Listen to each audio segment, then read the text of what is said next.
ये जो हमें सानिध्य मिला है, ये केवल लाडली जू की अहेतुकी कृपा से मिला है। यदि हमारे हृदय में थोड़ी भी आस्तिकता आ जाए, शास्त्र, सद्गुरु, भगवत प्रेमी महात्मा के वचनों में श्रद्धा और विश्वास, तो हमारा जीवन सहज आनंदित हो जाए। सहज में हमारे सारे दुखों का नाश करने वाली सहजानंद वर्षिणी श्री स्वामिनी जो है। पर हमारी रजोगुणात्मक तमोगुणात्मक वृत्तियां, ये कृपा से धाम आना होता है, कृपा से सत्संग मिलता है, कृपा से असत वृत्तियों का, कुमार्गगामी वृत्तियों का त्याग करके सतमार्ग में चलने का उत्साह बनता है। पर ये रजोगुण तमोगुण की वृत्तियां इस लाभ से वंचित कर देती हैं। श्रीधाम वृंदावन अमोघ कृपा स्वरूप है। श्रीपाद प्रबोधानंद जी महाराज कह रहे हैं, भ्रातस्ते किमु निश्चयेन विदितः स्वस्यांत कालः किमु त्वं जानासि महामनुं बलवतो मृत्युर्गतिस्तंभने मृत्युस्तत्करणं प्रतीक्षत इति त्वं वेत्सि किं वायतो बारंबारमशंकैव चलसे वृंदावनादन्यतः। ए भैया, तुम्हें क्या अपनी मृत्यु का समय पता है? भ्रातस्ते किम निश्चयेन विदितः श्वास्यांत कालः किम।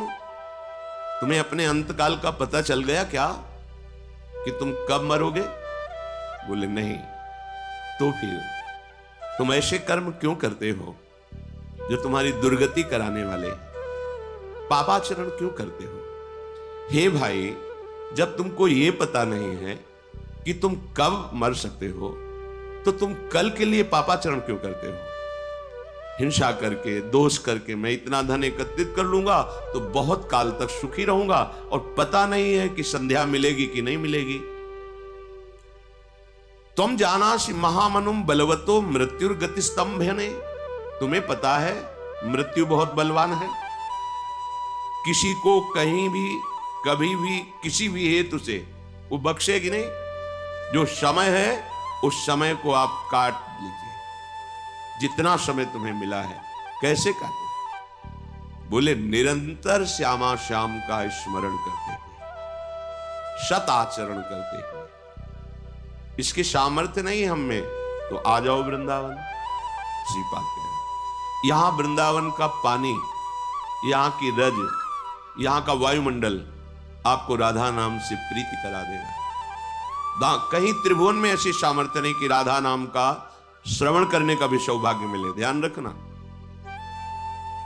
कई बार सत्संग में बताया है, हमारे प्रभु श्री कृष्ण की महिमा राज दरबार है, जहां राजा का वैभव देखकर अच्छे अच्छे घुटने टेकते हैं। अखिल कोटि ब्रह्मांडों के परात्परीश ब्रह्म के भी परब्रह्म स्वयं श्री कृष्ण है। ये निज महल है।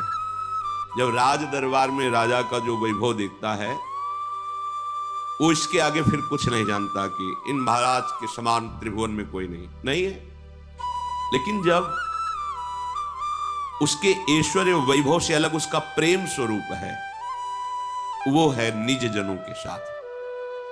जो महल में रहने वाले सेवक जन हैं, दासियां हैं, वो राज वैभव को भी जानते हैं और प्रेम स्वरूप को भी। जब वही राजा अपने महल में आता है तो राज वैभव से युक्त होकर, राज ठसक से युक्त होकर नहीं आता, वो अपने सहज स्वरूप में आता है, प्रेम स्वरूप में आता है। ये सी ब्रज 84 कोश, ये वृंदावन धाम, ये घर है हमारे प्रभु का। वो अनंत ब्रह्मांड, ये राज दरबार है। देखो कैसा वैभव है। जिनके भय से मृत्यु भी भयभीत होकर समय पर अपना काम करती है, जिनके भय से भयभीत होकर सूर्य तपता है, वायु प्रवाहित होती है, पृथ्वी जल में नहीं डूबती, सब लोकपाल अपने समय समय से सेवा समर्पित कर, वो राज दरबार, राजाधिराज अखिल कोटि ब्रह्मांड नायक परात्परीश भगवान श्री कृष्ण। लेकिन इनका जब प्रेम स्वरूप देखो तो ये घर है ब्रज 84 कोश। यहां जो ब्रज की लीला है ये कभी आप यहां नहीं देखो होगा। मेरे प्रभु ने कौमुदी की गदा उठाकर किसी को मारा हो, या सुदर्शन चक्र का आदेश द्वारा किसी का उद्धार नहीं। यहां हमारे सहज करुणा में प्रभु का सहज स्वरूप है। अगर उद्धार भी किया है तो कृपा दृष्टि से किया। यहां किसी पार्षद का भी प्रवेश नहीं है, भगवत पार्षद, ये सब पार्षद हैं सुदर्शन चक्र आदि। इस प्रेम स्वरूप में एकदम एकांतिक प्रेम स्वरूप, महल में दास दासियां सेवक सब विराजमान, फिर आंतरिक वो अंतःपुर महल जहां राजा की प्राण प्रिया विराजमान है, वहां तो उनकी निज सहचरियों के सिवा अन्य दास दासियों का भी प्रवेश नहीं। अब वहां जो प्रेम का स्वरूप है वो फिर किसी के, वो वहां कानून थोड़ी लगता है। इसलिए वेदान्नपि सन्न्यस्ति, जहां प्रेम का प्रारंभ होता है तो वेदान्नपि सन्न्यस्ति सा केवलम अवच्छिन्न अनुरागम लभते। जहां केवल अखंड प्रेम, वहां वेद का भी नमस्कार करते हैं वेद कि आप तक हमारी पहुंच नहीं, जिसे हमने नेति नेति कर गान किया, जो रस नेति नेति श्रुति भाख्यो ताको ते अधर सुधारस चाख्यो। ये एकांतिक महल की गूंज है, राधा राधा राधा, जो स्वयं श्री कृष्ण जपते हैं, ध्यान करते हैं, राधा नाम के प्रेम में अश्रु प्रवाह करते हैं। जिस राधा नाम के उच्चारण से धर्म अर्थ काम मोक्ष ये सब फीके लगने लगते हैं, ये मिल जाते हैं, ये तो छोटी बात है। बड़ी बात ये फीके लगने लगते हैं, वृथा लगते हैं। धर्माद्यर्थ चतुष्टयम विजयताम किम तद वृथा वार्ते, बेकार की बात लगती है। धर्म अर्थ काम मोक्ष, वो राधा नाम, वो श्याम नाम, कृष्ण नाम आप जिह्वा से उच्चारण करो, क्योंकि आपको पता नहीं शाम मिलेगी कि नहीं मिलेगी, अभी दोपहर हमारे होगी कि नहीं होगी, पता नहीं किस क्षण श्वास चली जाए। भ्रातस्ते किम निश्चयेन विदितः स्वस्यांत कालः किम। हे भाई, तुम्हें जब पता ही नहीं है कि तुम्हारा शरीर कब अंत हो जाएगा तो तुम सावधान क्यों नहीं रहते? तुम राधा राधा कहकर अपनी श्वासों को सार्थक क्यों नहीं करते? जहां तुम्हें जाना है वहां के लिए परम धन क्यों संग्रह नहीं करते? भाई, तुम जाना से महामनुम बलवतो मृत्युर्गति स्तंभेन। क्या तुमको ऐसा कोई मार्ग मंत्र पता है जिसे तुम मृत्यु को रोक सको? नहीं। तो मृत्युस्तत्करणम प्रतीक्षत इति त्वं वेत्सि किं वायतो। तो मृत्यु तुम्हारा इंतजार कर रही है, बस समय आने दो, तुम्हारे शरीर को छीन लेगी। सारी की सारी कामनाएं, सारी की सारी कमाई सब यही धरी रह जाएगी। महापुरुषों के आंतरिक वचन को समझो। मृत्युस्तत्करणम प्रतीक्षत, वो तुम्हारी प्रतीक्षा कर रही है, केवल समय नष्ट कर देगी तुम्हें। इति तुम वेत्सि किं यतो, फिर तुम सावधान क्यों नहीं हो रहे हो? जो बारंबार अमशंकेव चलसे, बार बार तुम निशंक हो करके सत मार्ग का त्याग करके असत मार्ग में जा रहे हो। देखो, गुरुजन है, महापुरुष जन है, हम लोग अज्ञानी जन है, जानते नहीं। कितनी सुंदर बात कह, समझो, कब श्वास रुक जाए पता नहीं। ये मृत्यु अपने समय पर निश्चित कार्य करती है, मार देती है, सत्य विषय। तुम्हें कुछ नहीं पता मृत्यु के रोकने का उपाय। इसलिए अभी निश्चय करो, जितनी श्वासें हैं हम अब श्वास व्यर्थ नहीं जाने देंगे, हम सत मार्ग में चलेंगे। राधा राधा वल्लभ श्री हरिवंश, राधे श्याम, हम प्रभु का नाम सच्ची मानिए। बड़ी भूल है जो प्रभु का नाम जप नहीं कर रहे।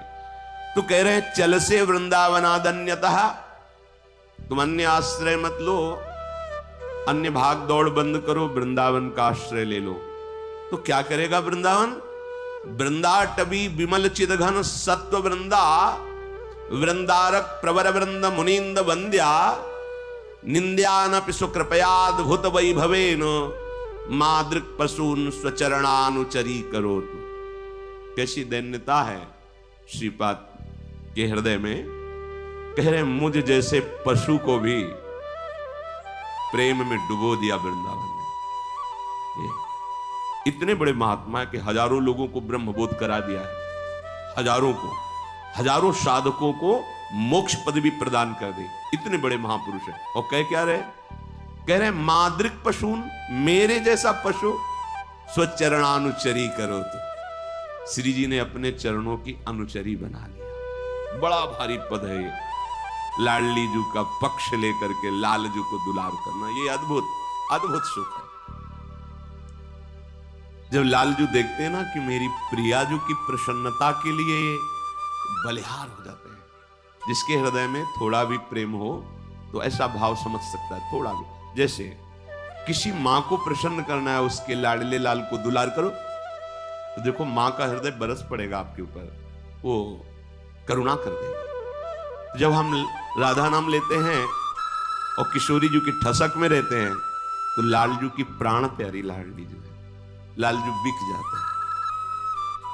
जो अन्य भावों में याचना की जाती है वो अयाचक वृत्ति से लालजू महान माधुर्य रस देते हैं कि मेरी प्रियाजू की सेवा में तत्पर है, ये राधा नाम ले रही है, ये राधा नाम का आश्रय लिए बरस पड़ते हैं।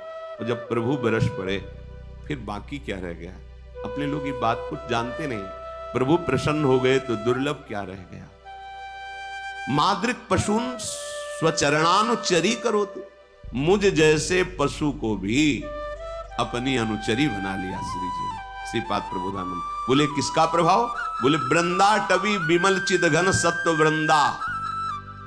ये वृंदावन का प्रभाव हुआ, वृंदावन का अखंडवास, अनन्य आश्रय। क्या हुआ? बोले निर्मल चिदानंद में शरीर की प्राप्ति हो गई। जहां न भूख है, न प्यास है, न जन्म है, न मृत्यु है, न हर्ष है, न शोक है, न सुख है, न दुख है, न लाभ है, न हानि है, किसी भी तरह का कोई भी द्वंद्व नहीं। महासुख, महाप्रेम और अनंत काल तक के लिए भय, दुख, क्लेश, शोक, चिंता, इसका कहीं नामो निशान नहीं है। चिदानंद में जो भगवत देह है, जिसे वाल्मीकि जी ने पीछे अभी सुनाया था प्रभु से कि चिदानंद में देह तुम्हारी विगत विकार जान अधिकारी। कोई अधिकारी भक्त ही जान पाता है कि आपका चिदानंद बपू है। वो बपू वृंदावन प्रदान करता। वृंदा टवी विमल चिद घन सत्व वृंदा, वृंदारक प्रवर वृंद मुनींद वंद्या। बड़े बड़े जो मुनि हैं वो नहीं, मुनींद्र, मुनियों के भी बड़े गुरु जो हैं, योगींद्र मुनींद्र जन, उनके लिए भी जो दुर्लभ देह है वो चिदानंद घन वपु स्वामिनी जी के समीप रहकर सेवा करने का अधिकार वृंदावन प्रदान करता है। ये वृंदावन बड़े बड़े महामुनींद्र योगींद्रों के द्वारा वंदनीय है और हम पर कृपा कर दी। निंद्यानपि, यद्यपि मैं निंदनीय हूं, इसके योग्य नहीं हूं, सच्ची बात। 2-4 माला जप लेते हैं तो अपने को लगता है भक्त हैं, ये भगवत प्राप्त महापुरुष हैं। ये जब उस महारस को देखते हैं, कोई झूठ नहीं बोलते। ये जो महापुरुष बोलते ना, जैसे महाप्रभु हरिवंश चंद्र जी करे क्वाहम तुच्छा परम अधमः प्राणिहो गर्ह कर्मा। तो ये क्या विनय केवल बोल रहे हैं कि ऐसे हैं? क्या है? ऐसा क्यों बोले? मैं तुच्छ हूं, मैं अधम हूं, मैं अपराध करने वाला हूं। जब उस प्रेम समुद्र की प्राप्ति होती है तब अपने को समझ में आता है कि मैं क्या हूं। अगर मुझे ये मिला है तो केवल लाडली जी की कृपा से मिला है। आचार्य चरण स्वयं कह करके हम लोगों को बता रहे हैं। हम लोगों के मन में जो अहंकार आ जाता है, मैं तपस्वी हूं, जितेंद्री हूं, विश्व पूज्य हूं, और जिनके अधीन लाडली लाल हैं वो क्या कह रहे हैं? क्वाहम तुच्छा परम अधमः। यहां बैठे हैं श्री राम जी, लक्ष्मण जी, और हनुमान जी क्या कह रहे? असमय अधम सखा सुन होहु पर रघुवीर। जिनके हृदय में विराजमान है वो कह रहे एक में मंद मोह बस कुटिल हृदय अज्ञान। और जबकि ज्ञानी नाम अग्रगण्यम बुद्धिमताम वरिष्ठम अतुलित बलधामम, वो क्या कह रहे? एक में मंद मोह बस कुटिल हृदय अज्ञान, जिसको भगवत साक्षात्कार होता है उससे बड़ा कौन हो सकता है। सबरी जी के सामने प्रभु बैठे हो, क्या कह रहे, अधम ते अधम अधम अति नारी, तीन में मति मंद अघारी। ओहो, अब समझ में आए, ये जो प्राप्त हुआ आपकी कृपा से, मैं तो वस्तुतः अधम हूं। श्रीपाद क्या कह रहे, निंदान्नपि, यद्यपि मैं निंदा का पात्र हूं। कैसा हूं, मादृक पशून, मुझ जैसे पशु पर क्या हुई, स्वकृपया अद्भुत वैभवेन, स्वकृपया अद्भुत वैभवेन, अपनी कृपा से मुझे श्री जी ने अद्भुत वैभव प्रदान किया। क्या बोले, विमल चिदघन स्वरूपम, चिदानंद में स्वरूप प्रदान करके अपनी लीला। ये केवल करुणा, ये केवल कृपा। जब प्रभु मिल गए तो प्रभु की सृष्टि क्या है, ये तो माया का खेल है, जिसको आप इतना महत्व दे रहे कि प्रभु को भी भूल जाए, प्रभु को भी छोड़ दिए, माया को कभी पकड़ में नहीं आएगी। प्रभु को पकड़ लिया, माया पीछे पीछे छायावत अनुसरण करेगी। जैसे शरीर से कभी छाया दूर नहीं रह सकती, ऐसे मायापति का स्मरण जिसके हृदय में हो रहा है, जिसके हृदय में प्रभु के चरणारविंद हैं, लोक परलोक के सारे वैभव सुख उसके चरणों में लुटते रहते हैं। इसलिए बहुत बड़ा दांव लग गया है। गंभीरता, शालीनता, पवित्रता, जितेंद्रियता, ये हमारे मार्ग के सद्गुण हैं। आप समझो, इनको धारण करो। शांति आपके चेहरे से, आपके आचरण से टपकनी चाहिए, उद्दंडता नहीं। उद्दंडता तो परमार्थ के पथिक को छू नहीं सकती है। आप जहां आए हो, ये परमार्थ के पथिकों द्वारा वांछनीय भूमि है। महान एक से एक महारथी जो तपस्या में, भजन में, ज्ञान में, वो याचना करते यहां की रज कण की। यहां आओ बहुत दैन्य होकर और बांध के पोटरी ले जाओ कृपा की, और निहाल हो जाओ। जहां भी रहो आनंद मगन रहो, सुखी रहो, कोई भी दुख तुम्हारे हृदय को जला ना सके। ये वो स्थान है। बड़ी सावधानी से हम वृंदावन का सेवन करें।